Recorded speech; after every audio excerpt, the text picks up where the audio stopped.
안녕하세요, 시청자 여러분. 박정호의 핫스팟 오늘 1일 진행을 맡은 이지은 변호사입니다.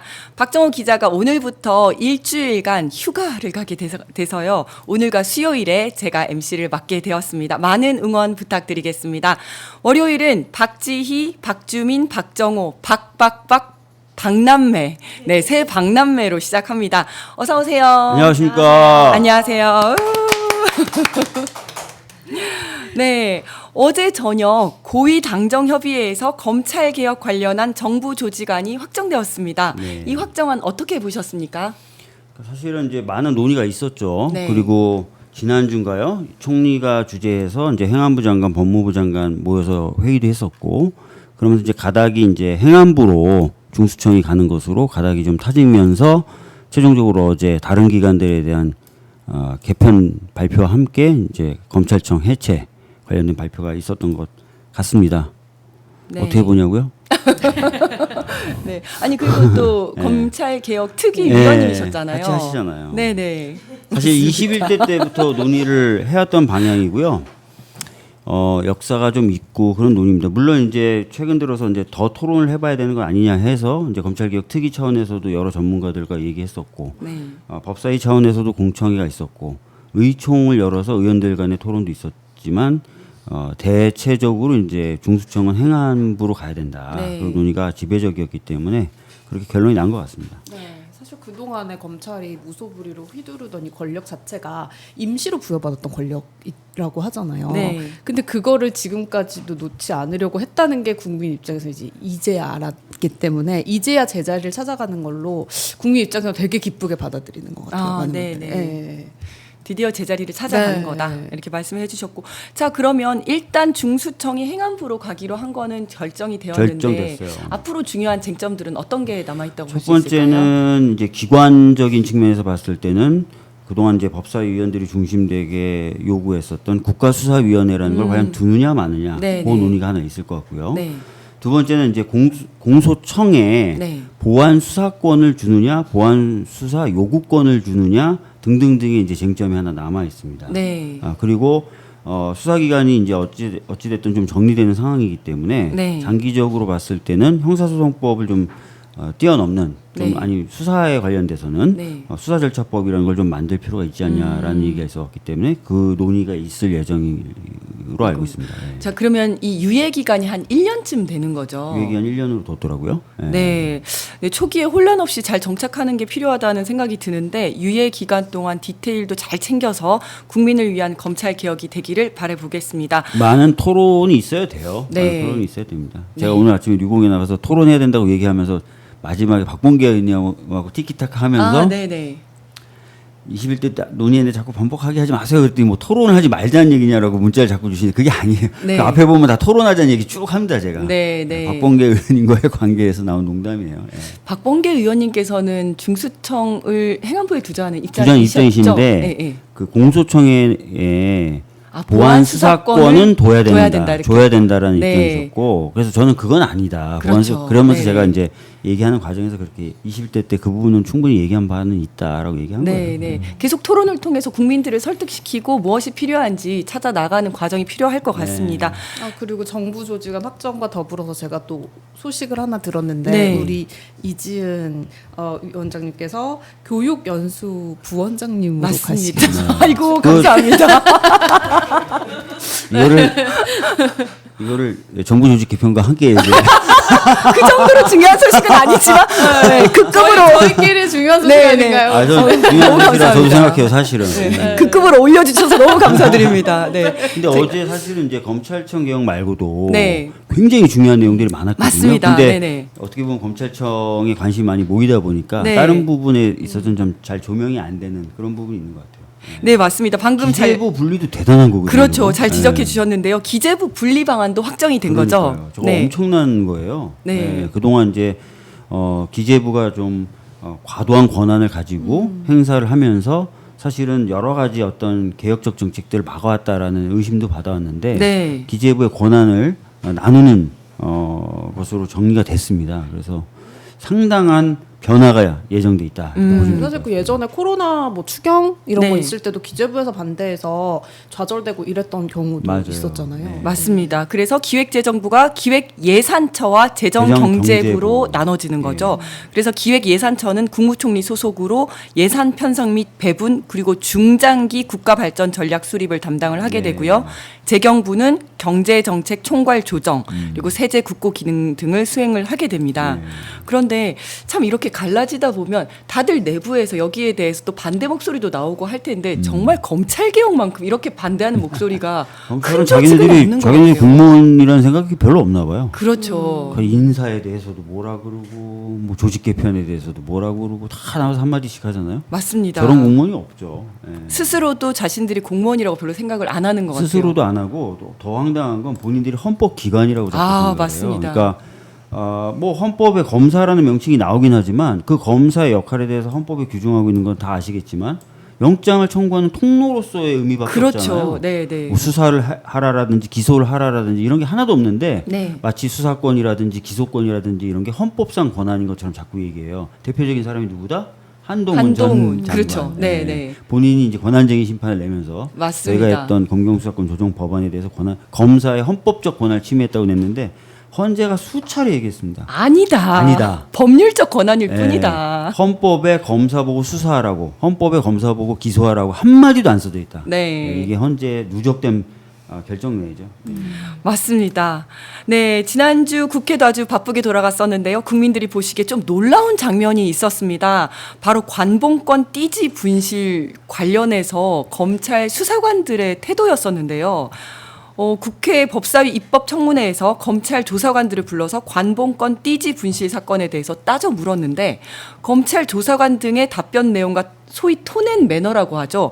이게 굉장히 황당했어요. 너무 화가 났어요. 네, 어떻게 보셨어요? 저는 이걸 보면서 정말로 이 검찰 개혁이 진짜 너무나 시급한 문제였구나라는 네. 걸 다시 한번 깨달았다는 게 국민들을 대신해서 나온 국회의원들보다는 본인들 위에 있는 뭐 검사라든지 뭐 그 위에 있는 뭐 같이 있는 언론이라든지 언론의 네. 보도라든지 이런 걸 훨씬 더 무서워하기 때문에 저런 태도로 나오는 게 아닌가. 맞아요. 저 걸리면은 뭐 징역 5년 정도 되는 거 아닌가요? 뭐 그쵸? 증거 인멸도 되게 큰 죄고 위증을 했다면 또 위증죄도 별도로 또 처벌받을 수 있어서 가벼운 그렇죠. 대책은 아닌데 김필성 변호사라는 분이 잘 지적했던 것처럼 수사도 검찰이 하게 되고 기소 여부 결정도 검찰이 하게 된 상황에서 검찰 눈에만 들면 네. 아무 책임이 없는 거죠. 그러니까 네. 국회의원들을 전혀 두려워하지 않고 당연히 그 국민들은 더 두려워하지 않는 그런 모습이 너무 화가 났다. 저는 되게 깜짝 놀랐던 게 남들 다 폐기에 비옵시오더라 이걸 갖다가 집에서 그냥 혼자서 얘기할 수도 있고 친구랑 얘기할 수는 있지만 네. 어떻게 그렇게 써진 거를 국회의원들이 있는 그 청문회 현장에 들고 와서 그걸 보고 있을 수가 마음의 있나. 소리를 적은 건가요, 그게? 그렇겠죠 아무래도. 예. 누구를 향한 마음의 근데 소리였는지. 이제 예전부터 제가 이제 법사위 쭉 했을 때도 네. 그렇고 얘기 들어왔던 거 보면은 검사나 판사는 정치인들 두려워하지 않습니다. 네. 특히 특수부 검사들 더하죠.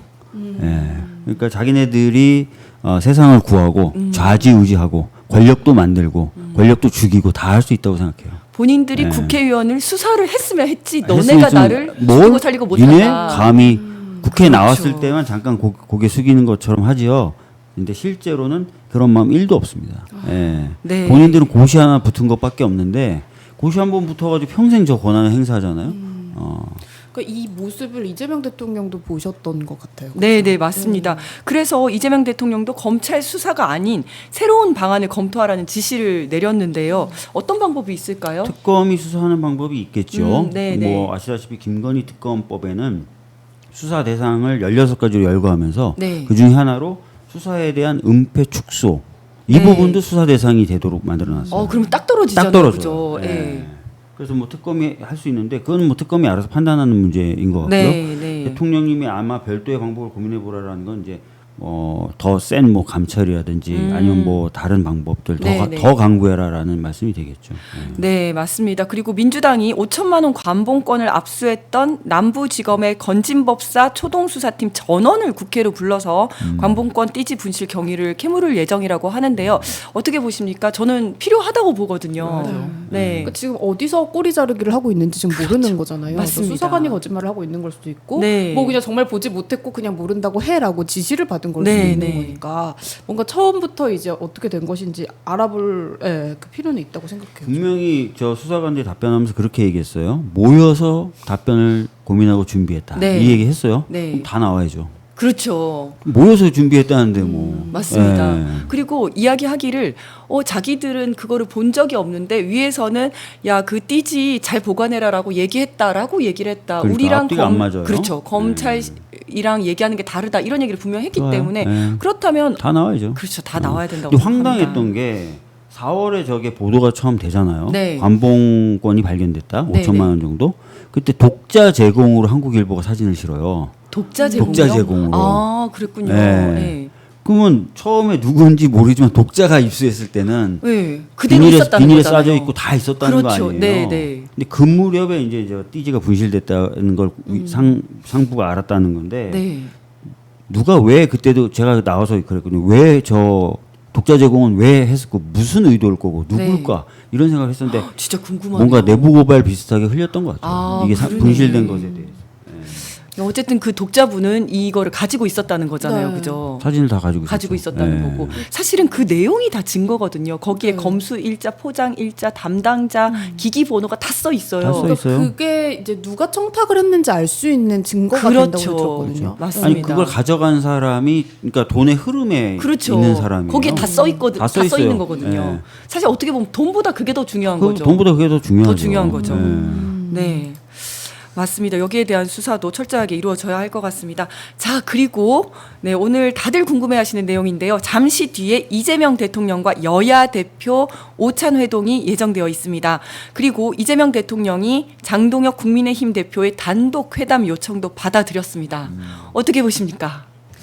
네. 굳이라는 생각이 드는데요.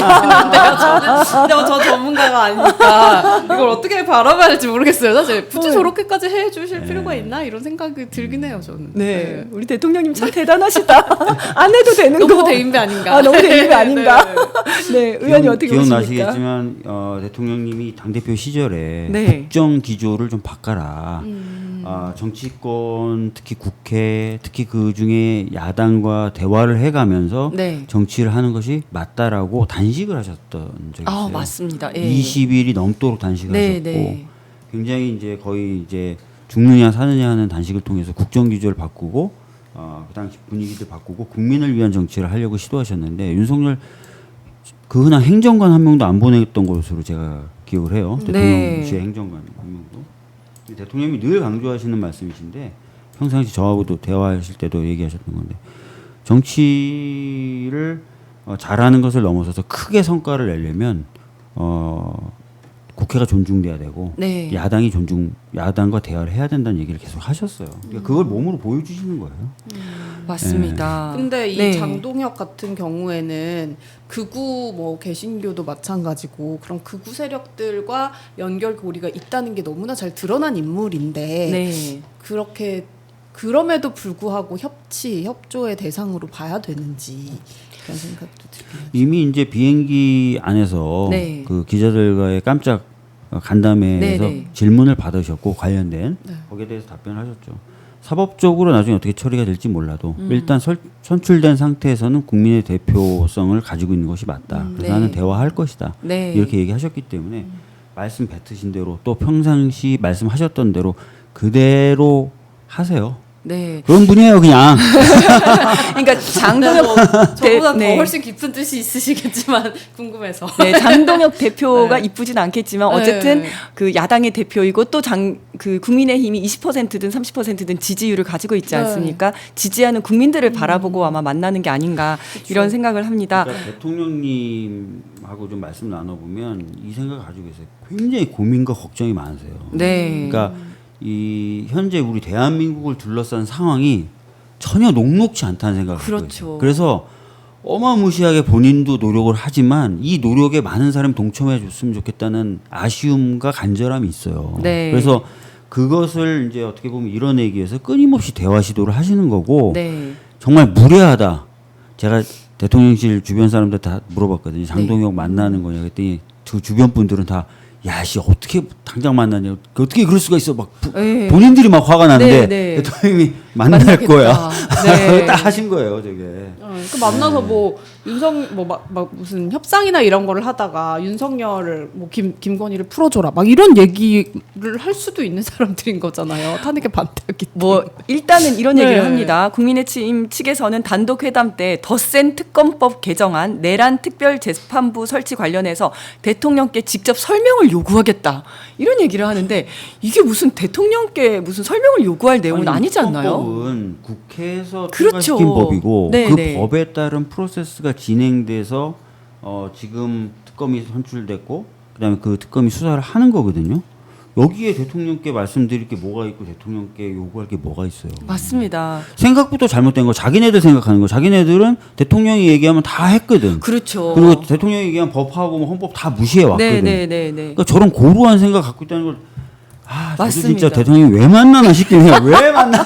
그러니까 사실은 입법은 입법부에서 하는 네. 건데 윤석열은 본인이 계속 거부권을 행사함으로써 마치 그 입법부의 역할을 대통령이 했잖아요. 네. 그러다 보니까 이것도 마치 입법을 대통령이 하는 줄 알고 있는 거죠. 국민의힘은 진짜 제가 이 자리를 빌어서 여러 차례 말씀드렸지만 또 말씀드리는데 한참 전부터 네. 뭘 하겠다는 게 없는 정당이에요. 그냥 정부가 네. 뭘 하라 그러면 움직여요. 그거 말고는 하는 게 없어요. 네. 예, 사람도 못 키워요. 그렇죠. 외부에서 데려오고 네, 네. 당원 필요하면 통일교 때 꿔달라 그러고. 그렇지. 그러니까 제가 보기에 맞습니다. 그런 당인데 지금도 그냥 그 옛날 생각 그대로 갖고 있잖아요. 그러니까 대통령이 얘기하면 뭐 다 되고. 그렇죠. 예. 그리고 뭔가 불만이 있으면 일단 대통령한테 이야기하고 보고 네 어쨌든 오늘 이따가 어떤 모습이 나올지 좀 궁금합니다. 자 그리고 조국 혁신당이 성비 사건과 관련해서 지도부가 총사퇴를 하고 비대위 체제로 전환을 했습니다. 조국 혁신당이 이번 혼란을 잘 수습해낼 수 있을까요? 어떻게 보십니까, 의원님? 상당히 이 혼란과 갈등이 더 유지되고 지속될 것이다라고 보는 게 맞을 것 같아요. 네. 네, 왜냐하면 현재 뭐 어느 분이나 하시는 말씀 들어보면은 이 사안에 대해서 굉장히 기밀하게 뭔가 대응을 했다는 느낌을 받기가 좀 어렵잖아요. 네. 그렇기 때문에 상당 부분 이 부분은 상당 기간 지속될 것 같다. 네. 이렇게 생각이 듭니다. 예. 그러면 지방선거 앞두고 민주당과 이제 뭐 합당을 하느냐 마냐 이런 얘기도 오갔었잖아요. 근데 그거는 그럼 일단 중단됐다라고 봐야 되는 걸까요? 합당을 한다고 얘기가 오간 적이 없죠. 네. 많은 분들이 합당하지 않을까라고 전망을 그렇죠. 했고 네. 또는 합당하는 게 필요하다고 개인적 소신을 밝힌 정치인들은 있었지만 당 차원에서 그런 얘기가 오간 적은 없죠. 예. 맞습니다. 지금 이 사건이 성희롱 성추행 사건이 2건이고 갑질이 1건 있는데요. 두 가지 다 권력을 기반으로 해서 이루어지는 범죄 또는 일탈인 거잖아요. 가해자는 인맥이나 지위 면에서 월등한 어떤 자산을 가지고 있는 거고 그렇기 때문에 가만히 내버려 두면 가해자 위주로 갈 수밖에 없는 거거든요. 굉장히 그러니까 계속 피해자한테 2차, 3차 가해가 갈 수밖에 없는 거라서 굉장히 신중하고 조심스럽고 잘 했었어야 했는데 참 미숙했다라는 생각이 들고요. 그러니까 마지막에 권한대행이 이런 얘기를 하더라고요. 절차와 원칙만을 가장 중요하게 여겨서 그거를 뛰어넘는 마음의 상처까지 보듬지 못했다라고 이야기를 하는데 누가 들으면 절차와 원칙은 아주 완벽하게 지킨 것처럼 이렇게 얘기하는데 사실은 저는 피해자 중심주의, 2차 가해 금지 이런 것들이 원칙인데 맞아요. 그런 이런 원칙이에요. 원칙들을 잘 지켜내지 못한 맞아요. 거거든요. 예. 그래서 말씀하신 것처럼 혼란을 수습해 내야 되겠지만 그때까지는 조금 시간이 걸릴 것이다. 저도 이렇게 생각을 합니다. 그리고 봤을 때 만약에 이번 이 폭로가 없었다면 앞으로도 계속 똑같은 행동을 했을 것이다라고 좀 네. 예상이 되는 부분도 있어서 네. 예, 약간 당 차원이 너무 무책임하게 행동한 게 맞는 것 같다 이런 생각이 들고 예. 맞습니다. 자, 다음 주제 넘어가기 전에 네. 잠깐만 하나. 네네 말씀하시죠. 예, 방금 속보가 떴는데 네. 검찰총장 대행이 네. 이렇게 얘기했대요. 검찰 개명 위기, 우리 잘못의 기인, 깊이 반성 이렇게 얘기했대요. 우리 잘못의 기인 이거는 맞다고 봅니다. 예. 네네. 개명 위기. 아 검찰 해체가 아니라 이건 개명이다. 이번 기회에 개명을 하는 거다. 아직 정신 못 차렸어. 왜 국민들이 검찰 해체를 그렇게 원했고 네. 검찰 해체라는 표현을 이름만 쓰는지. 바꾸고 동일하게 일을 하겠다. 동일한 권한을 가지고 있겠다. 이걸 아직 포기하지 못한 거잖아요. 그렇죠. 예. 그러니까 국민들이 왜 검찰 해체를 그렇게 주장을 했고 여기에 이제 담겨져 있는 의미가 뭔지 전혀 읽어내지 못하고 있다 이런 생각이 드네요. 또는 검찰총장이었던 심우정 같은 경우에도 지금 내란에 관련돼 있는 게 아니냐라는 의혹까지 나오고 그렇죠. 있는 그런 네네. 상황에서 지금 검찰총장 대행으로서 이런 얘기를 한다는 것 자체가 이해가 가지 않습니다. 네. 사실은 검찰에선 정말 정신을 차려야 되는 게 맞아요. 지금 내부 분위기 혹시 얘기 들어보셨습니까? 얘기 조금 들어봤는데 네. 이제 그런 분위기가 좀 많더라고요. 몇몇 검사들 때문에 조직이 망하게 됐다. 이렇게. 몇몇 특수부 검사들 문제다 네. 이렇게. 윤석열 라인이라고 불리는 네, 네.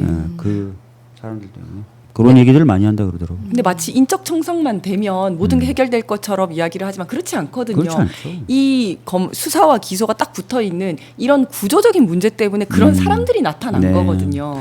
여튼 하여튼 오늘 아침에도 잠깐 얘기했는데 이제 이렇게 되면은 걱정되는 게 두 가지인데 네. 하나는 유예 기간 1년 동안 검찰이 거의 그냥 일을 손에서 놔버리는 그렇죠. 그러면 네, 사실 네. 이제 안 되거든요. 네. 공무원으로서 그러면 안 되는데 네. 요 분들은 자기네들이 공무원이라는 생각이 별로 없어서 그럴 가능성도 좀 있어 보여요. 저는 또 걱정인 게 딱 되고 나면 일부러 갈등과 혼란을 부추길 가능성이 높다고 봐요. 2022년도에 검경 수사권 조정이 좀 되고 검사의 이제 직접 수사권이 뭐 6대 축소돼. 범죄에서 네, 2대 범죄로 계속 이대 줄지 않았습니까? 줄었죠. 네. 그때 화풀이식으로 경찰에게 보안 수사 막 요구를 떨어뜨렸죠. 하면서 네. 사건을 계속 지연시켰었어요. 지연시켰죠. 그러니까 이거 봐라 검경 수사권 조정되니까 이렇게 되는 게 없다라고 하면서 혼란을 마구 부추겼었거든요. 맞아요. 이번에도 분명히 그런 것들이 있을 겁니다. 있을 거예요. 초장에 아예 기선 제압을 해서 잘 장악해서 나가는 게 정말 네. 필요하다 이런 생각이 듭니다. 언론들도 지금 보도하는 거 보면 특히 이제 친검찰 언론이라고 네, 저희가 네. 생각했던 그런 언론들이 뭐 경찰청, 국수본, 중수청 3대 수사관을 거느린 공룡 행안부가 탄생했다. 뭐 이렇게 약간 기사를 쓰고요. 또 어느 검사가 중수청의 수사관이 되겠냐, 옷 벗거나 공소청에 가겠지 이런 제목들로 좀 자극적으로 기사를 좀 많이 내보내고 있는 것 같습니다. 그렇다고 해서 판을 뒤집을 순 없잖아요. 지금. 그렇죠. 네, 네. 그렇습니다. 검찰 개혁도 잘 될 수 있도록 우리가 지켜봐야 할 것 같습니다. 네, 다음은 특검 소식으로 가보겠습니다. 임성근 전 해병대 1사장 구명 로비 의혹 관련해서 특검의 방금 출석 1사장이라고 그러셨나요? 제가 트집 잡는 거 1사단장? 1사단장. 사단장. 제가 뭐라 그랬나요? 1사장. 사단장, 네, 구명 로비 의혹 관련해서 특검의 출석 요구를 받은 극동방송 이사장 김장환 목사가 불출석 의사를 밝혔습니다. 네, 이 김장환 목사는 최상병 사건 관련해서 임성근 사단장에게 이제 부탁을 받고 윤석열 측에 임성근 구명 로비를 한 사람으로 지목이 되고 있는 인물인데요. 실제 특검에서는 당시 김장환 목사가 윤석열 및 이종섭 전 국방부 장관 등의 통화한 내역을 밝혀냈었죠. 근데 지금 이제 불출석 의사를 밝혔어요. 어떻게 보십니까? 본인이 한 행위에 대해서도 거의 사실상 인정을 하는 듯한 발언을 했잖아요. 네네. 그럼 나가서 그 취지와 의미에 대해서 얘기를 해야죠.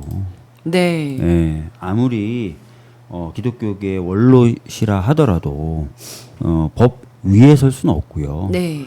그리고 특히 어떻게 보면은 더 원로시기 때문에 네, 원로시기 네. 때문에 더 뭔가 좀 존중하는 듯한 네. 모습을 보여주시는 게 맞지 않을까요? 맞습니다. 네. 그리고 굉장히 이 핵심에 계신 분이시잖아요. 맞아요. 예. 그렇다면 정말 진실 규명에 협조하시는 모습을 보여주실 맞아요. 때 이게 정말 사회의 어른으로서 지금까지 해오신 아주 뭐 훌륭한 일도 많이 하셨잖아요. 맞아요. 그렇다면 이럴 때 어떤 그 본인의 역할이 이제 진실 규명에 협조하는 거라는 것을 좀 깨달으시고 해주셨으면 좋겠다라는 본인이 생각이 뭐 듭니다. 교회 예배 과정인가요? 제가 영상을 잠깐 봤는데 뭐 얘기를 한 듯한 네. 뭐 그런 말씀을 하셨잖아요. 근데 저는 좀 답답한 게 우리 그 기독교 원로라는 분들이 최근에 이제 그게 뭐 정확히 사실인지 모르겠지만 미국 트럼프 대통령 쪽이나 이런 쪽하고 얘기해서 네. 사실상 가짜 뉴스에 가까운 네. 정보를 전달하고 네, 네. 막대한 국익을 논하는 그런 회담을 좀 망가뜨리려고 했었다는 그런 의심을 좀 사고 있잖아요. 네. 이런 것들은 좀 원래 기독교가 그렇지 않거든요. 네. 그리고 통일교라든지 신천지라든지 이런 것과 깊이 관련됐을 것이라고 보여지는 특정 정당을 강력하게 지지하고 네. 모르겠어요. 지금 어디로 가고 있는지 한국 기독교가. 아, 예. 그리고 저는 그 김장환 이분은 뭐 그 박정훈 해병대 수사단장의 그런 사건 관련해서만이 아니라 어떻게 보면은 계엄에도 관련돼 있지 않을까라는 의심을 좀 하게 되는 부분들이 있더라고요. 네, 네. 그러니까는 이게 그 박정훈 수사단장 구속영장 기각되고 나서 이제 김용현이 그 수원중앙침례교회를 찾았다는 거잖아요. 거기가 이제 김장환이 원로 목사로 있는 곳이고 거기서 그래서 이 대책을 논의했을 가능성 때문에 그런 건데 그것뿐만이 아니라 지금 보면은 뭐 강승규 시민사회 수석과 17차례 통화하고 김은혜 홍보수석과도 네. 6차례 통화하고 뭐 네. 김태효, 조태용, 김문수, 안창호 뭐 이런 사람들하고 너무 수많은 전화 통화 기록이 발견이 됐음에도 불구하고 그거에 대해서 사과도 하지 않고 심지어 본인이 운영하고 있는 그런 방송국의 그 전파 그것도 어떻게 보면은 우리 국민들의 자산 아니겠습니까? 그렇죠. 그거를 통해서 본인이 당한 뭐 압수수색이라든지 이런 거에 대해서 변명하는 그런 방송을 또 내보냈다 그러더라고요. 네. 이거를 우리가 국민으로서 그냥 지켜봐도 되는 것인지 너무 화가 납니다. 네, 출석하셔서 진짜 진실규명에 협조를 하시기를 바라겠습니다. 자, 그리고 당초 특검이 한학자 총재를 오늘 소환하려고 했는데 한학자 총재가 불응해서 11일로 미뤄진 상황입니다. 한 총재 혐의를 요약을 해보면요. 통일교 홀리 마던데 아프대요. 홀림하던데 아프시면 어떡해. 안 본인이 아파야지. 병을 낫게 해야 되는 아프시면 사람 안 아니에요? 되는 거 아니에요? 뭐 자리에 앉아 있는 사람 걷게 만들고 아픈 사람 낫게 만들어야 되는 분인데 갑자기 본인이 아프대요. 어떻게 하면 좋아요? 왜 이제 문 닫아야죠, 뭐 통일교. 수사만 홀리 되면 마다가 안 되는데 뭐가 안 되는데. 수사만 하려고 하면 다 아프시다고 네. 하고 병원에 가시고 자, 한 총재 혐의를 요약을 해보면요. 통일교 전 세계본부장 윤모 씨죠. 지금 구속 이름 다 나왔는데 까세요. 네, 구속 기소된 예. 사람인데요. 이 윤모 씨와 공모를 해서 윤석열 대선 정치 자금 1억 원을 권성동 의원에게 제공한 혐의, 그리고 건진을 통해서 김건희에게 고가 목걸이와 샤넬백을 건넨 혐의, 이렇게 있습니다. 통일교는 종교적 신앙이 뭘까요? 통일교도 뭔가 나름 체계는 있을 텐데 그죠. 그런 사람이 건진이라고 하는 또 다른 종교를 종교인을 통해서 네. 아 진짜 난 진짜 요즘 잘 모르겠어요. 그러니까요. 자, 이제 이런 그러니까 뭐 사업을 이 정권에서 사업을 하게 해달라라고 하면서 이렇게 여러 사람을 통해서 금품을 전달을 한 네. 혐의를 받고 있는데. 농담 비슷하게 한마디 좀 네, 더 네, 해도 하세요. 일본식 종교관에서는 저런 게 다 가능하대요. 아, 그래요? 신들이 다 각자 역할과 영역이 있대요. 그리스 로마 신화인가요? 비슷하대. 비슷하네요. 근데 이제 기독교 사상이나 이런 데서는 나 말고- 기독교나 기독교와 그렇죠. 비슷한 사상 체계 갖고 있는 데서는 절대 용납이 안 되는 그렇죠. 건데 나 말고 다른 신 섬기지 말라고 하잖아요. 지금 보면 뭐 온갖 신들이 다 모여가지고 지금 종교 대통합을 이루고 네. 있죠. 그러니까 저는 한국 개신교의 그런 원로 목사들이나 좀 대형교회 목사들이 그렇게 김건희, 윤석열을 이렇게 뭐 안수 뭐 기도해주고 뭐 정치적인 문제가 생겼을 때 직접 나서서 이제 그 의혹을 해소시켜주고 이랬던 게 참 의아했던 게 이런 뭐 통일교라든지 이런 뭐 무속 신앙과도 결부되어 있다는 게 보도로도 많이 나오고 그들도 알고 있을 거 아니에요. 네, 개신교에서도. 근데 본인들을 그렇게 하나님만을 섬긴다고 하면서 그렇게 잡다한 신을 다 섬기는 그런 정치 세력을 저렇게 눈 감아주고 눈 감아주는 걸 넘어서 쉴드까지 쳐주는 게 이해가 가지 않더라고요. 그렇죠. 네. 그 권력이 있으니까 막 네. 그런 것 같아요. 자, 그런데 11일 출석 요구 때도 불응을 하면 그때는 체포영장으로 갈까요? 뭐 지금 그럴 수밖에 없잖아요. 근데 진짜 답답한 게 이게 어디까지 이렇게 돼야 되는지 잘 모르겠어요. 맞습니다. 그리고 참 이분은 변호인단 문제로도 시끄러웠었잖아요. 네. 새 정부 민정수석으로 지명되었었던 오광수 변호사가 참여했다가 사임을 했고 문재인 정부 검찰총장이었던 김호수 변호사도 자문을 했던 것으로 밝혀졌죠. 그리고 그 밖에 많은 검찰 전관들로 네. 이루어졌는데 사실상 이 사람들의 첫 번째 임무가 구속을 막는 거 아니겠습니까? 맞아요. 그렇죠. 아, 정말 어떻게 보십니까? 이 참 진짜 화려한 변호인단 변호사로서. 앉아서 보기 어렵고 누워서 보고 싶네요. 진짜. 누워서 보시면 아니 근데 네. 김호수 전 총장은 인터뷰는 아니고 기자 질문에 답변하는 장면이 있는데 그거 진짜 압권이에요. 한번 보세요. 네. 그 당시도 이제 검찰 수사권 조정하는 상황에서 총장이 일각에서는 뭐 정관 예우를 바라고 수사권 축소에 반대하는 거 아니냐는 그런 부분이 있다라고 기자가 질문하니까 절대 그런 거 없다. 정관 예우 뭐 이런 건 뭐 어쩌고저쩌고. 근데 본인이 철저히 정관 예우에 그렇죠. 그걸 누리고 있잖아요. 진짜. 아니 사실 아. 한학제 총재 그리고 통일교에서 이런 정관들을 선임을 하는 이유가 뭐겠습니까? 가서 로비하고 로비하라는 거죠. 통로 만들으라는 통로 거잖아요. 만들고. 예, 그거 예. 다 알면서도 그 돈 주니까 하는 거잖아요. 근데 이 김호수 같은 경우에는 그 김건희 특검부와 같은 로펌에 맞아요. 있는 분이라고 그러니까 해서 더 안 되는 맞습니다. 거예요. 그래서 더 안 네. 되는 거예요. 그러니까 이해 충돌이 아마 좀- 만약에 같은 로펌이 아니면 아예 더 그냥 빨개 벗고 나섰을 텐데 적어도 그냥 자문이라는 자문 형식으로 한 정도만. 거는 맞습니다. 예. 그나마 눈치를 본 건데 자문도 하면 안 되죠. 자문이라는 게 뭐예요? 뒤에서 다 한다는 거 그렇죠. 아니에요. 예, 예.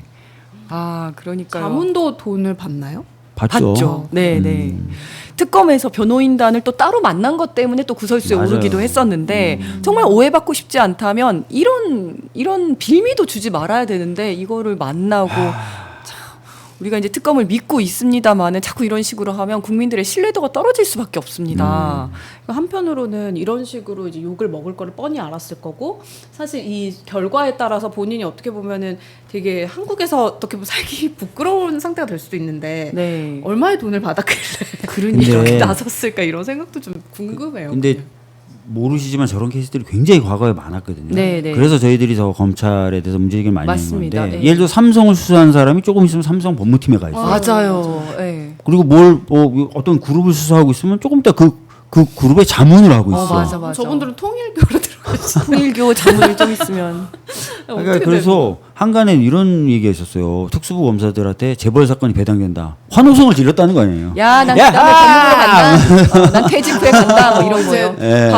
돈 걱정 없다. 돈 걱정 없다. 아, 정말 이렇게 특검에서 더 잘해야 될 것 같습니다. 변호인단 만나고 이렇게 하다 보면 신뢰가 떨어져서 나중에 정말 영장을 치지 않거나 영장이 기각되거나 했을 때 특검에서 봐준 거 아니야? 이런 생각하지 않겠습니까? 그러니까요. 네, 그런 만큼 더욱 철저하게 조사하고 수사해야 될 것 같습니다.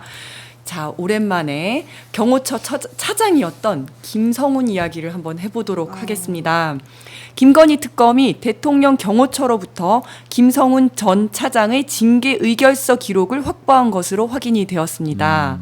네, 김성호 차장은 윤석열 전 대통령 부부의 거의 호위무사였었죠. 네. 그를 통해서 경호처가 사적으로 사병으로 동원되었다는 의혹이 있었잖아요. 그런데 이 기록에 따르면 정말 모든 이야기들이 다 나온다고 해요. 해군 선상 파티, 작살 낚시 준비, 우리가 계속 이제 중간중간에 들었던 이야기들이죠.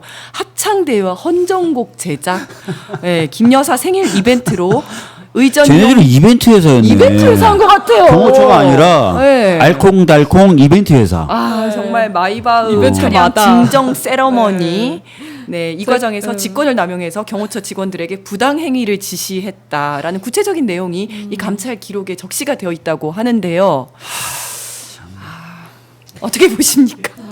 근데 진짜 되게 누워서 보고 싶어. 아유, 누워서 보고 싶어요, 진짜. 이 월요일 아침에 피곤하기도 하고, 진짜. 근데 네. 윤석열 부부를 끝까지 지켰던 것 같기는 해요. 딱 봤을 때 이런 아. 뭐 이벤트도 마찬가지지만 그때 한참 그 탄핵되고 나서 이제 윤석열 김건희 아크로비스타에 있었을 때 네. 그때 제가 그 근처에 있는 빵집에서 샐러드 먹고 있는 김성훈을 본 적이 있거든요. 어, 그래요? 네, 그래서 네. 사실 기자들의 눈도 조금 이렇게 의식을 의식될 해야 되는데. 거고 네. 그럴 텐데 그렇게 개방된 큰 빵집에서 혼자 샐러드를 그것도 되게 차려입고 빛나는 네. 얼굴로 샐러드를 막 드시고 계시더라고요. 그래가지고 아 진짜 아직도 옆에서 저렇게 충성을 다하고 오. 있구나 그런 생각을 했었거든요. 어떻게 보셨습니까, 의원님? 누워서 보고 싶으시고. 네, 일단은 누워서 보고 싶으시고. 네. 진짜 저런 보도를 접할 때마다 그리고 이게 단순 보도가 아니라 감찰을 한 결과서잖아요. 맞아요. 이거 사실이라는 사실이죠. 거 아니에요. 예, 예. 그럼 우리 대통령 경호처가 뭐 이벤트 회사도 아니고 네. 부끄럽죠, 진짜. 너무 부끄럽고 저기에 수많은 예산이 또 쓰였을 맞습니다. 거 아니에요. 세금이 쓰였을 거 아니에요. 그렇습니다. 그러니까 저 사람들 다 공무원인데 경호처 공무원들이 사실 세금 받고 일하는 거잖아요. 맞아요. 근데 대통령을 경호하라는 건데. 윤석열 머리가 텅 비어 있는 것 같아요. 윤석열 머리. 양심도 없고 사고도 없고 아. 아무것도 없는 것 같아요. 그냥 술로만 가득 차 뭐 있는. 저런 그러니까. 거 이벤트 받으면서 좋아라 했겠죠, 막. 그렇죠. 아니 저기서 이제 경호처에서 합창 대회 했다고 하잖아요. 제가 이제 경찰관들한테 좀 얘기를 들었는데 저 경호처에 여기저기 기관들 국가 기관들에서 다 나와가지고 이제 파견 나와서 근무를 하고 있어요. 경호처뿐만 아니라 경찰도 가 있고 군도 와 있고 막 이렇거든요. 맞아요. 예. 네. 뭐 간호하는 데서도 와 있고 막 이런데 각 분야에서 제일 처음에 시작은 뭐 경호처 설립 몇 몇십 주년 기념 합창대회를 한다라는 거였대요. 그래서 그거는 의미가 있으니까 각 기관에서 합창부를 뽑아가지고 이제 노래를 불렀대요. 근데 사실은 이게 예선전이었다는 거예요. 요거 딱 예선전이었어. 보면서 잘하는 사람들을 따로 딱딱 뽑아가지고 그 사람들로 소수 정예 합창부를 만들어서 윤석열 이제 그 생일 때 노래를 부르게 했다는 거예요. 이렇게 쓸데없는 일에 저렇게까지 바쁘게 생겨. 그러니까요. 애정이 엄청 있었나 봐요. 그래서 그 생일 때 잘못된 애정이 엄청 있었나 예, 그러니까요. 그러니까 진짜. 생일 때 윤석열과 김건희가 왔고 강아지들을 또 데리고 왔대요. 그래서 이때 그 노래를 불렀던 경찰관이 눈물이 다 나네, 그쵸, 내가 저한테 이 얘기를 들으니까. 하더라고요. 저희 강아지 앞에서 노래 불렀어요. 이러는데 얼마나 치욕스러웠겠어요. 아니, 그리고 그러니까 그 시키니까 가사도 하기는 하는데 너무 소름 끼치더라고요. 하늘에서 내려온 막 이런 얘기 했잖아요. 하늘로 다시 올라갔으면 좋겠어 그냥. 정말 내려보내지 않았으면 좋겠다. 내려오지 않았으면 네. 좋겠다. 근데 이제 김성우는 이거에 대해서 친구가 축하 노래 뭐 해줄 수 있지 뭘 그래 이런 그러니까 반응이 네 친구야 진짜. 정말 이걸 보면서 정말 친구가 저 정도로 정성들여 노래를 해주는 건 없습니다. 맞습니다. 우리 보통 생일빵을 하지 않나요? 네. 그렇죠. 우리 친구 생일이면 이렇게 얘기하죠. 야, 네 생일이니까 네가 쏴. 네가 쏴라 이렇게 하는 거 아닙니까 진짜? 정말 저렇게 잘 보여가지고 잘 보여서 자기가 정말 이쁨 받고 승진하고 하려고 자신을 위해서 저렇게 경호처를 다 이용한 거잖아요. 정말 소단님께서 기쁨저 경호처라는 이야기를 했는데 이거 정말 그러니까요. 북한의 기쁨저랑 네. 뭐가 다릅니까? 뭐가 다르냐, 이런 얘기 있었죠 실제로. 네. 다인님께서 박주민 의원님 너무 웃겨요. 아까는 머리가 정글처럼 풍성하다 이런 얘기도 있었습니다. 네, 풍성.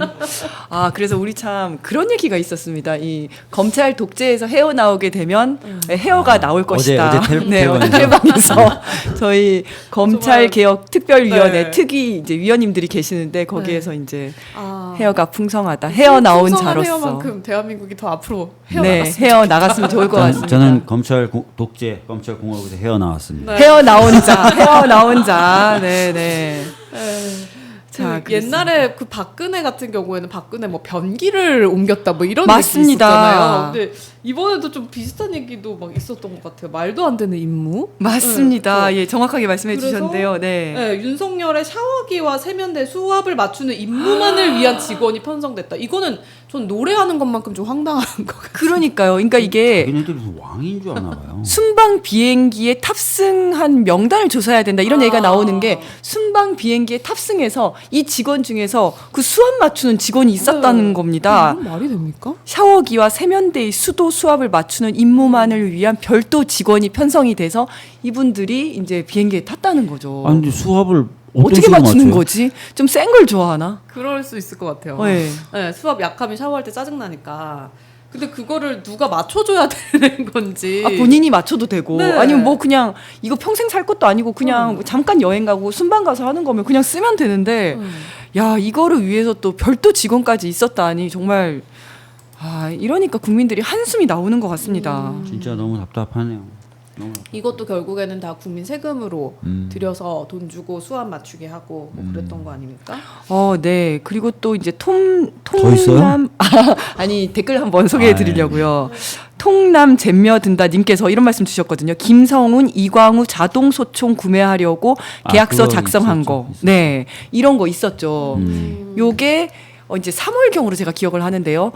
이제 대통령은 직무가 정지되어 있는 상황이었었죠. 그런데 이 자동 소총을 구매하겠다라고 계획서를 세운 거예요. 그리고 그 계획서에는 뭐라고 나와 있었냐면 이거 일반적으로 하는 거다. 지금 이제 내수 그 연한이 지나가지고 해야 된다. 그래서 그냥 일반적으로 구입하는 거다라고 했었는데 정말 말도 안 되는 게 대통령 경호처인데 대통령도 없고 경호처장도 없었는데 직무 대리가 그냥 이걸 다 통과를 시켜버린 거예요. 근데 뭐 1분에 1000발이 나가는 자동 소총을 구매하겠다라고 한 건데 의도가 너무 의심스럽잖아요. 이거는 내전을 준비한 거. 거의 그렇다고밖에 생각할 수가 없는 거죠. 자, 저기 지금 화면에 나오고 있는데요. 이게 임기 중도 아니었고. 맞습니다. 저때 직무는 정지되어 있었는데 석방이 된 직후였었죠. 자동 소총 200정을 교체 계획을 세웠던 거였죠.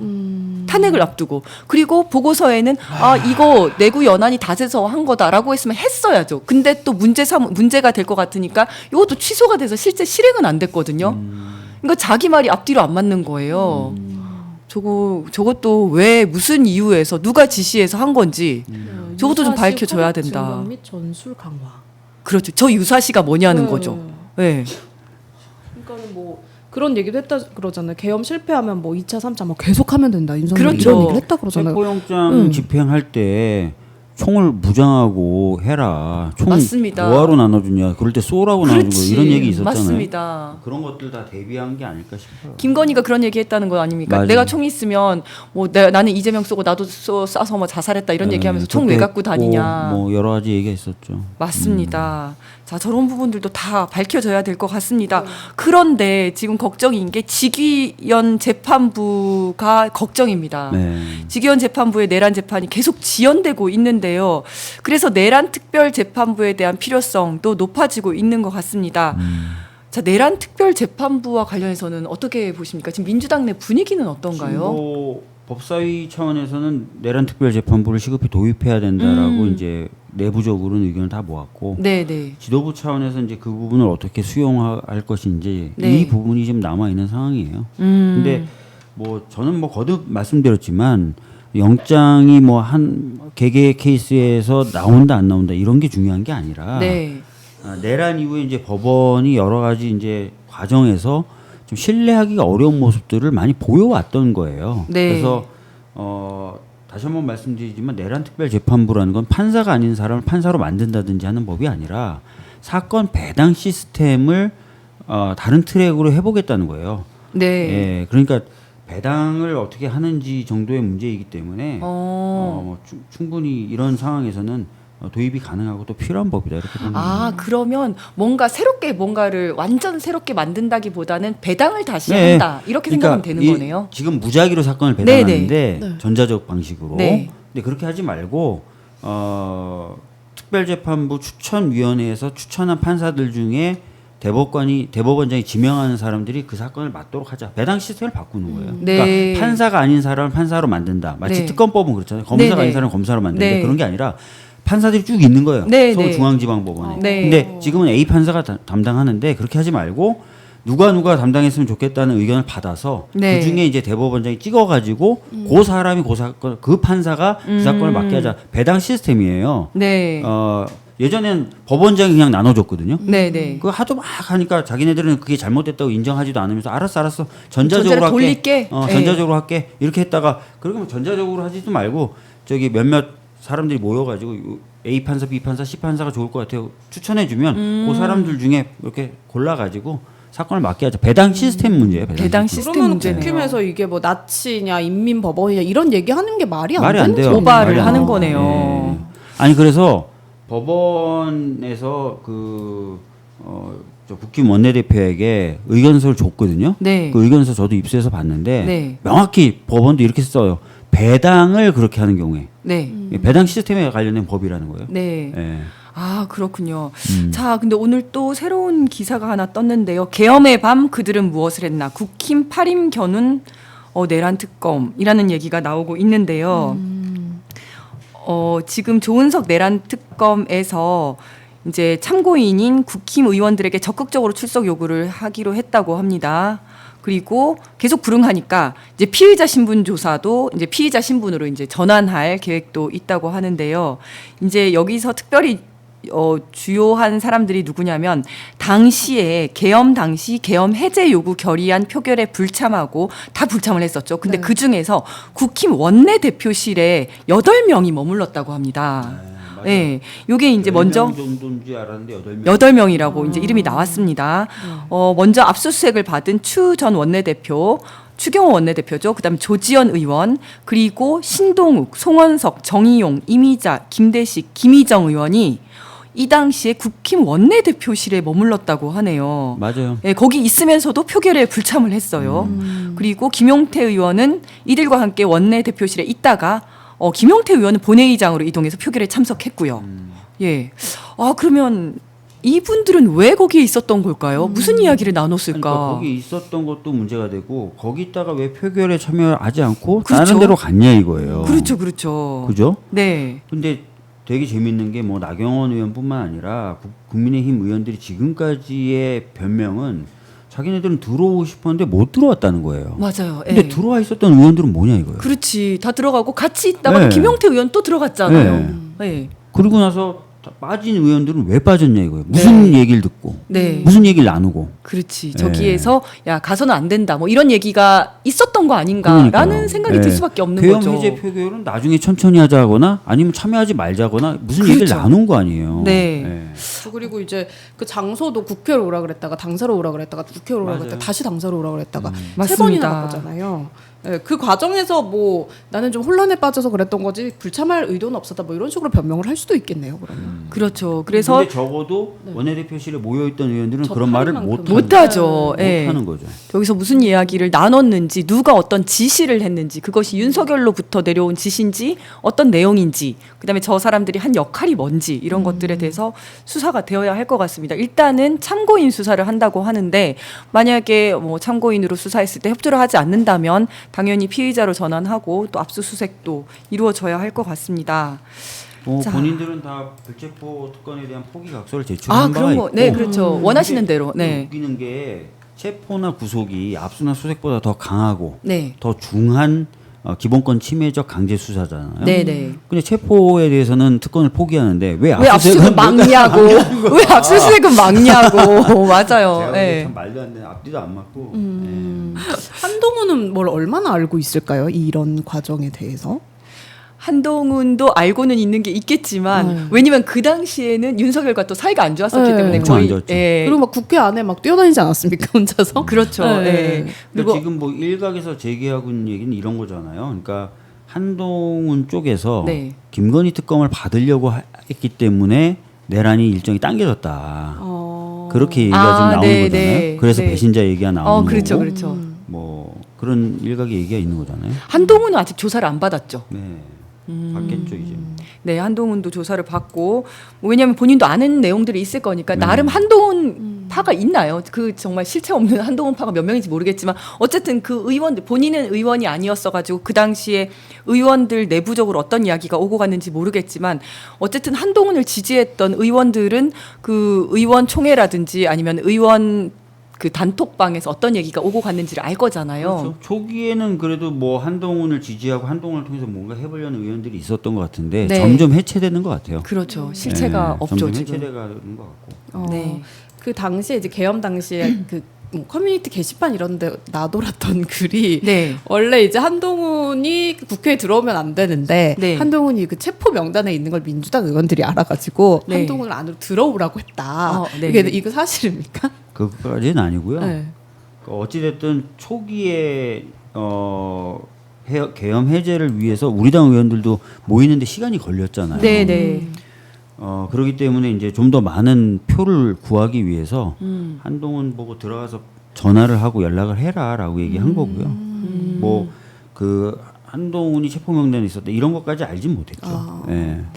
자, 그러면 또 이제 전국 법원장들이 모여서 사법 개혁을 논의할 예정이다. 뭐 이런 이야기가 나오고 있는데요.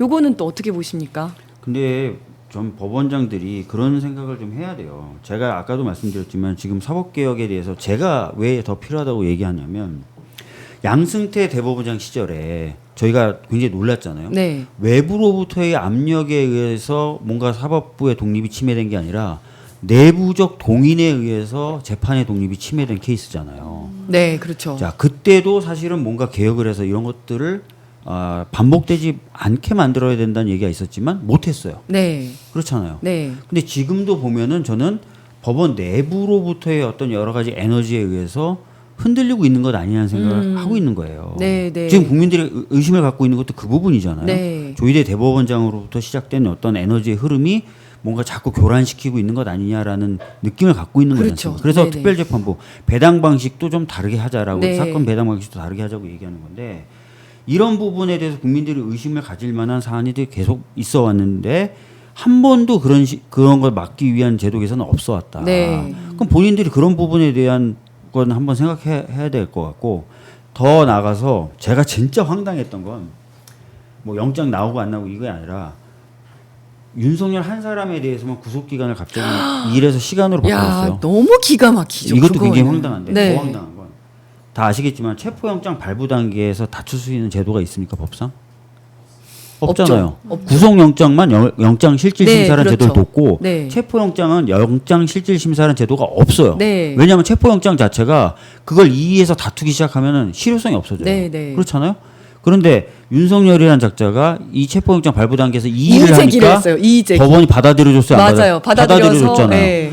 없는 제도인데 그렇죠. 받아들여줬어요. 예, 예. 이걸 그 판사 혼자 판단했을까요? 없는 절차인데 그래 맞아. 이의 제기한 거 우리가 따져줄게. 답변까지 다 써주고 아주 답변, 친절하게. 이거를 그 판사 혼자 결정했을까요? 윗선에서 뭔가 제 생각에 그렇죠. 이것도 받아들여 줘라라고 누군가 얘기했을 가능성이 크다는 거예요. 아. 그러면 이 내부에서 지금 작동하고 있는 이거 결과가 중요한 게 아니라 내부적으로 뭔가 에너지가 계속 작동하고 네. 있는 흐름에 대해서 충분히 의심할 수 있는 거고. 그렇죠. 그럼 이런 부분에 대해서 좀 바로 잡을 수 있는 제도 개선이 논의되는 게 필요하죠. 맞습니다. 판사들 본인들 위해서도. 네, 그리고 또 3월 7일 윤석열이 석방되기 전날 변호사들이 윤석열과 1박 2일 밤샘 면회를 한 사실이 공개가 되지 않았습니까? 네. 근데 그러면 석방 사실을 미리 알고 있었던 거 아닌가라는 의심이 들 수밖에 없잖아요. 네, 네, 네. 그러면 이제 모든 이게 이제 끼워 맞춰지는 거죠. 왜 갑자기 변호사가 주장을 하니까 말도 안 되는 주장을 했는데 그러니까 직위원이 받아들여주고 심우정은 그 직시항고를 안 했잖아요. 네. 이게 거기서 다 이야기가 된 거 아닌가라는 그러니까요. 생각이 들 수밖에 네. 없는 거예요. 그렇고 별의별 뭐 특혜를 다 줬죠 지금까지. 자, 그러면 지금 사법개혁 이야기 나오는 것은 대법원의 재판관을 14명에서 30명으로 늘리는 건가요? 이 숫자는 정해진 건가요? 숫자는 저도 정확히 모르겠는데 네. 뭐 보도된 것에 따르면 그 정도 한다고 30명 그러더라고요. 정도로. 근데 뭐 이것도 한 20년 이상 된 논의예요. 그렇죠. 대법관 숫자 늘린다. 왜냐하면 대법관 숫자가 적다 보니까 사건이 지연된다. 네. 그게 하나 있고 두 번째는 다 아시겠지만 예를 들어서 민사와 네. 행정과 네. 뭐 그다음에 형사. 뭐 형사와 네. 노동과 전부 다 특허가 네. 사실 성격이 다 달라요. 네, 네. 그래서 법원도 특허 법원이 있기도 하고 행정법원이 있기도 하고 맞습니다. 가사 법원이 있기도 네, 하고 하거든요. 그러면 부를 구성할 때 네. 대법관들이 부를 구성할 때도 뭐 민사 소부, 네. 예? 그다음에 뭐 행정 소부, 네. 형사 소부 이렇게 좀 하면 더 전문적이고 빠르잖아요. 네. 노동 소부. 근데 이 그렇게 생각해 보면 판 그 소부를 한 두 개씩 각 영역마다 만들 정도로 인적 구성해 보면 30명 갖고도 부족해요 저는. 제가 네. 봤을 때는. 예. 아니 그리고 이재명 전 대표 공직선거법 위반 상고심에서 며칠 만에 이거를 유죄 취지 파기환송을 한 거죠. 뭐 한 10일도 안 됐죠. 네. 6, 7일 만에 이거를 파기환송을 했는데 실제로 이 어마어마한 몇만 페이지를 다 봤니 안 봤니 이런 얘기까지 나오잖아요. 그러면서 맨날 일 많다고 하면서 왜 대법원 재판관을 늘리는 거에는 다 반대를 하는 거예요? 그러니까 재판관이 늘어나면 한 명당 가지는 권한은 줄어들잖아요. 줄어들죠. 예. 야, 그러니까 예를 들어서 뭐 변호사가 늘어나면 한 명당 가질 수 있는 경제적 기회는 줄어들고 그렇죠. 국회의원이 늘어나면 국회의원들 한 명당 가지는 권한은 줄어들죠. 예. 참 이게 권력의 위쪽에 있는 사람과 아래쪽에 있는 사람이 너무 다르다는 생각이 드는 게 그 제가 이제 경찰이 23년을 했는데 거기서는 사무실에 한 명이라도 늘기를 바래요. 왜냐면 일이 너무 많으니까 한 명이라도 늘기를 바라고 공무원들은 항상 그렇게 생각을 하는데 위에 있는 사람은 자기 권한을 나눠 가지는 게 싫은 거죠. 네. 그래서 일 좀 덜하게 해주겠다는데도 이렇게 나서서 반대를 하는 겁니다. 자기는 보통 일은 안 안 하거든요. 하죠. 일은 다 밑에 시키거든요. 사람이 하니까. 밑에 사람이 하니까. 그래서 양승태 때도 상고법원이라는 걸 대법원 밑에 하나 더 만들자고 얘기한 그렇죠. 거예요. 자기네들 예, 예. 일은 안 해. 응. 권한은 근데 그대로. 네. 예, 이렇게 하고 싶어 상고법원을 만들자. 그래가지고 재판을 가지고 장난치고 안에서 재판을 거래할 수 있는 상품으로 만들고 이 작업을 했던 거죠. 그리고 이제 나중에 나와서도 전관 예우를 받을 수 있는 사람의 수가 좀 적어야지. 그렇죠. 차이가 맞아요. 큰 네, 거잖아요. 네. 그래서 저는 좀 죄송 말씀 중에 죄송한데 그때 보면은 아니 내란 때 보면 홍장원이라는 사람한테 윤석열이 전화하면서 국정원한테 수사권 줄게 네. 이렇게 얘기하잖아요. 그러니까요. 야, 니네 수건이잖아. 수사권. 줄 테니까 가서 막아. 가서 가서 해. 체포해. 해. 한 거잖아요. 대법원 쪽에 그런 거 아니에요? 상고법원 만들어 줄게. 만들어 줄게. 요런 내역이 있는 거 아니야? 그러니까 막 근데 법원 충분히 그랬을 것 같아. 판사들 거짓말을 원래 벌벌 잘하고. 떠는 거 아니에요? 이게 또 나올까 봐. 야, 그죠. 그럴 수도 있었겠네요, 진짜. 내가 수사권 줄게. 그러니까 국가의 권력, 권한 이 모든 걸 다 사유화해서. 예. 관직도 거래 대상, 그렇지, 권한도 기관의 권한도 그렇지, 거래 그렇지. 대상. 정말 모든 것을 자신들의 이익으로 치환해서 생각을 했던 사람들이어서 정말 그랬을 수도 있겠다는 생각이 듭니다. 야, 자 다음은 미국 구금 노동자에 대한 이야기 한번 해보겠습니다. 드디어 전세기가 뜬다고 하는데요. 야, 저는 이거 보면서 좀 황당했어요, 사실은. 미국 조지아주에서 현대자동차와 LG 에너지 솔루션이 합작을 해서 배터리 공장을 이제 만들었는데 여기 건설 현장에서 일하던 한국 근로자 300여 명이 구금되는 사태가 벌어졌습니다. 이들 대부분은 정식 취업 비자가 아닌 전자 여행 허가 또는 단기 상용 관광 비자로 일을 하다가 이민국에 체포가 된 건데요. 취업 비자 쿼터제가 있어서 굉장히 취업 비자를 따기가 힘들다 보니까 보통 관행으로 이렇게 일을 많이 해왔다고 합니다. 그런데 정상회담 열흘 만에 미국의 대규모 투자가 된 한국 기업을 대상으로 이런 일이 벌어진 거거든요. 이거 어떻게 봐야 됩니까? 배신감 느껴져요. 좀 그렇죠. 사실 네. 이 문제에 대해서 저희들이 좀 강력하게 대처하는 게 필요하고요. 네. 중요한 거는 이 부분에 대한 문제 제기를 넘어서서 재발이 되면 안 돼요. 네. 지금 뭐 저희가 마스가라든지 여러 가지 프로젝트를 통해서 미국에 현재 뭐 공장을 짓는다든지 하는 작업들을 할 텐데 그럴 때 이제 우리 측 사람들이 가게 되겠죠. 네. 그리고 그분들이 이제 역할을 해야 되는데 이런 일이 없어야 정상적으로 아마 그런 일들이 진행될 거예요. 그러니까 지금부터는 이제 재발 방지를 위한 대책들도 포함해서 좀 논의가 돼야 될 것 같습니다. 네, 저도 맞습니다. 어제 엊그저께 다 황당해가지고 그러니까요. 보도 보고 정말 네. 그 강훈식 비서실장은 일단 이제 구금된 근로자의 석방 교섭이 마무리됐다고 밝혔는데요. 관련 부처와 경제단체 그리고 기업이 신속히 나서서 성과가 있었다는 건데 구금된 근로자들이 이르면 이번 주 전세기로 귀국할 것으로 알려졌다고 합니다. 이거는 강제 출국이 아닌 자진 출국으로 이렇게 자진 출국이 되면 향후 미국의 재입국 시에도 불이익이 없다고 합니다. 자, 오늘 아침 언론에 보도된 미국 총영사의 발언에 의하면 10일 전세기 탑승이 목표라고 알려지고 있는데요. 그리고 트럼프도 현대차, LG 에너지 엔솔 문제로 한국과 미국의 관계가 나빠지지는 않을 것이다 이렇게 얘기를 했다고 합니다. 자, 우리 정부의 대처에 대해서는 어떻게 보십니까? 뭐 굉장히 좀 신속했죠. 신속하고 잘 또 마무리가 돼가는 것 같아서 긍정적으로 평가할 수밖에 없는데 아까도 말씀드렸던 대로 이제 중요한 거는 재발 방지예요. 네, 재발 방지. 네, 정말 재발 이런 방지. 일이 또 있어서는 안 되죠, 정말. 네. 그리고 우리나라가 투자를 하는 건데 투자를 하러 가서 저렇게 일을 하러 갔다가 구금이 되는 황당한 상황이 또 정말 재발해서는 안 되지 않겠습니까? 맞습니다. 네, 앞으로 재발 방지에 대해서도 힘써 주시기를 바라겠습니다. 자, 마지막으로 서울시 주택 정책에 대해서 요거 진짜 전문이시거든요. 우리 박주민 의원님 이야기를 한번 들어보겠습니다. 일단 어제 구윤철 기재부 장관이 부동산 정책을 발표했습니다. 주택 공급을 확대해 나가겠다는 내용인데요. 어떻게 보셨습니까? 그러니까 지금 지난 정부로부터 이어진 흐름이 주택 공급이 굉장히 줄어드는 흐름이었어요. 네.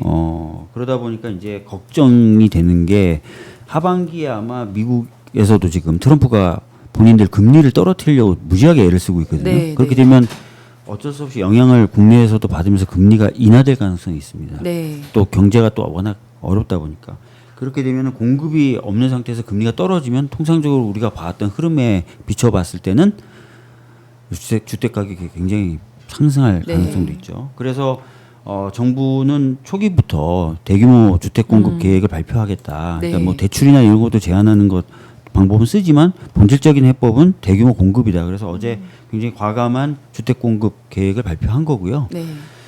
잘 이제 진행이 될 것이다라고 봅니다. 그리고 기대를 하고 있고요. 네. 네, 그런데 또 이제 우리가 서울시 주택 정책이랑 비교를 안 해볼 수가 없는데요. 또 먼저 우리 의원님께서는 오세훈 서울시장의 부동산 정책을 비판을 많이 해오셨어요. 네. 그죠? 네, 먼저 그 내용 먼저 설명 좀 그러니까 해주십시오. 지금 오세훈 시장이 사실 시장이 되고 또 연임하고 할 수 있었던 대표적인 네. 이유가 부동산에 대해서 굉장히 적극적일 것이다. 네. 잘 해낼 것이다라는 기대가 있었던 것이거든요. 네, 네. 오세훈 시장이 그러면서 자신이 내세웠던 공약이 문제 신통기획, 뭐 모아타운 이런 맞습니다. 거거든요. 네네네. 근데 아마 지역위원장이시니까 네네. 잘 아실 텐데 실제로 그런데 이런 것들을 통해서 주택이 공급된 건 거의 없다는 거지 않습니까? 네.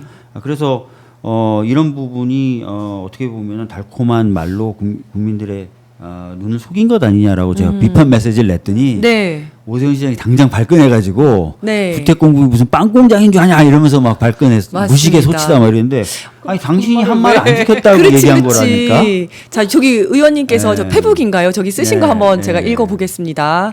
오세훈 시장님 화내지 말고 본인이 했던 말을 떠올려 보십시오. 아, 빵 공장 얘기한 이후에 쓰신 거군요. 저건 이후에 쓴 거고요. 이후에 쓰신 그 거네요. 앞에 쓴 거는 신통기획이 여러 가지 성과를 내겠다고 했는데 그렇지 네네. 못하다라고 현실 지적했더니 발끈해서 네. 무식의 소치다라고 맞습니다. 오세훈 시장이 다시 한번 제가 쓴 거예요. 저거 먼저 읽어볼게요. 네네.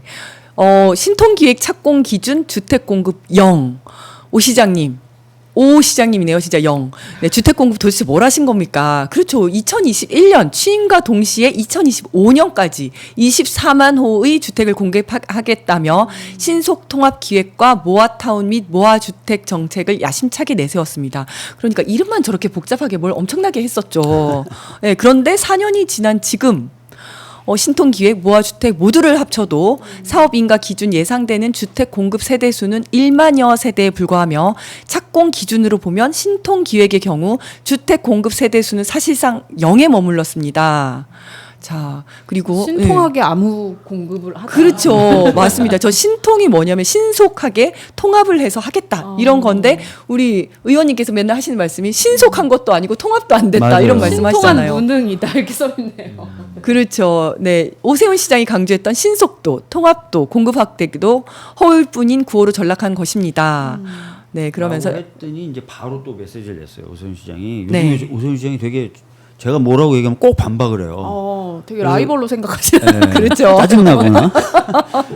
근데 이제 반발의 핵심이 아까 말씀드렸던 것처럼 주택 공급은 그렇게 빵 공장에서 빵 만들어내서 신속하게 되는 건 아니다. 라고 하면서 왜 모르고 비판하냐라고 했는데 전 딴 비판을 한 게 아니라 본인이 내세웠던 본인이 했던 말이 그쵸. 안 지켜지고 있다고 얘기한 거예요. 네, 네. 그 당시에는 뭐 빵 공장이라고 생각을 했던 건가요? 그렇지는 않았겠죠.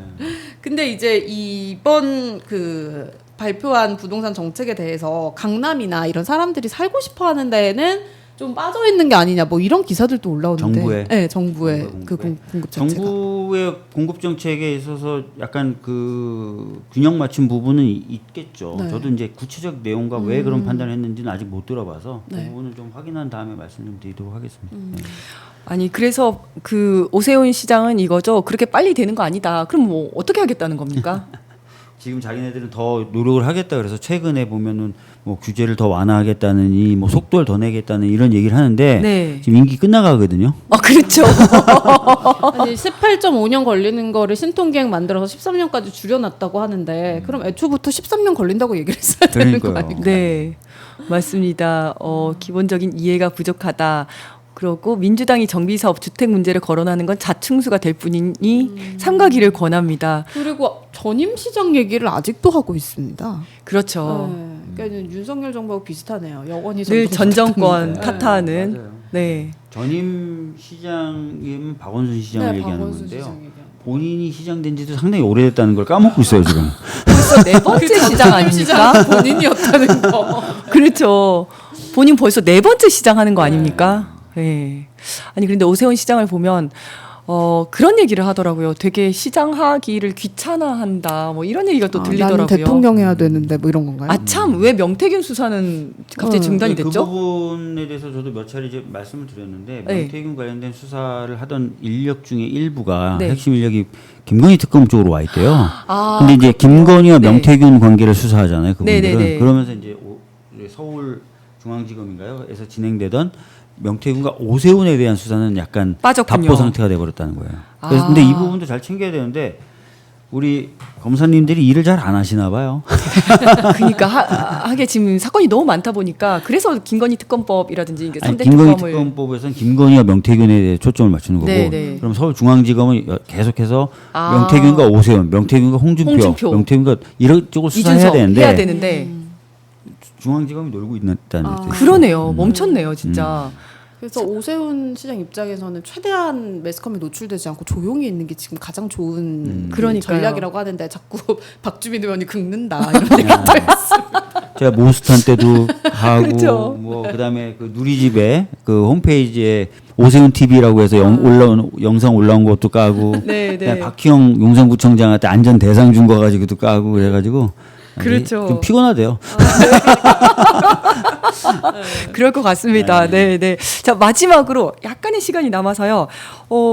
요즘 이제 뭐 김충식 관련해서 특검해야 되는 거 아니냐라는 이야기도 지금 좀 나오고 있습니다. 그 이제 김충식과 관련해서는 여러 가지 것들이 또 의혹들이 많이 엮여져 있는데요. 일단은 삼부토건, 일단 김충식이 누구냐면 김건희 엄마의 뭐 동업자이자 전 동거남으로 불리는 사람인데 뭐 이분이 중간에서 뭐 많은 것들을 했다는 겁니다. 일단은 삼부토건과 관련해서 주가 조작에도 좀 연결이 되어 있고 그다음에 김충식의 수첩이 발견이 됐는데 그 수첩에서 그 내용 충격적이더라고요. 그렇죠. 네. 수첩에서 아산 방배 부동산 이제 김진성 그 이재명 당시 대표 살해 미수 사건의 테러범이 이제 김진성이잖아요. 김진성이 있었던 아산 방배 부동산이라는 말도 있고 또 손목사 세계로 교회라는 말도 있고 근데 김진성을 현장까지 데려다 준 사람이 소위 세계로 교회의 교인이다 이런 얘기 교인이었고. 벤츠남이 네. 교인이다 이런 얘기가 나오지 않습니까? 근데 그런 메모도 발견이 되고 해서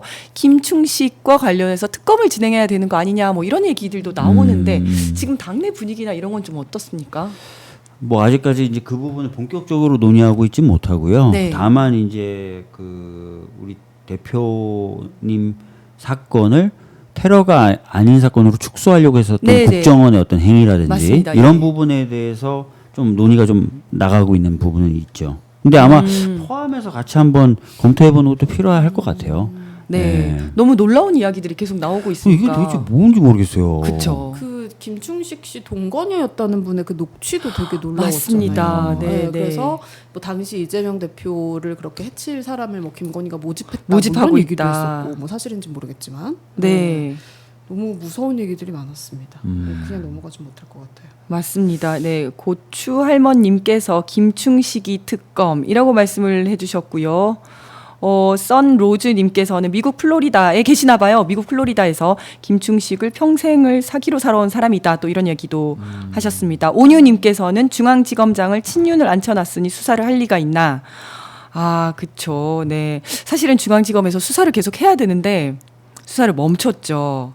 이렇게 하니까 자기 하고 싶은 수사만 하고 자기 안 하고 싶은 수사는 안 하고 이러니까 지금 수사 기소 불리하자는 얘기가 나오는 아시다시피 겁니다. 뭐 명태균 사건 처음에 창원지검에 선관위가 넘겼을 때 검사가 없는 부서에 배치해가지고 공선법은 시효를 도과시켰죠. 공소시효를. 맞습니다. 뭐 예. 그런 거 한두 개가 아니에요. 야 정말 근데 그렇게 하더라도 자기들이 수사권과 기소권을 다 가지고 다 가지고 있고 있으니까. 기소권은 독점하고 있기 때문에 그렇게 하더라도 수사할 사람이 아무도 없는 거예요. 맞아요. 예. 그렇기 때문에 검찰 개혁은 반드시 이루어져야 된다라는 생각이 또 듭니다. 자, 오늘은 여기까지 해야 될 것 같습니다. 네, 오늘 두 분 나와주셔서 감사드리고요. 수고 많으셨습니다. 네, 내일은 신용환 교수님이 일일 진행을 맡으실 예정입니다. 저는 모레 수요일에 다시 뵙도록 하겠습니다. 시청해주신 여러분, 감사합니다. 감사합니다.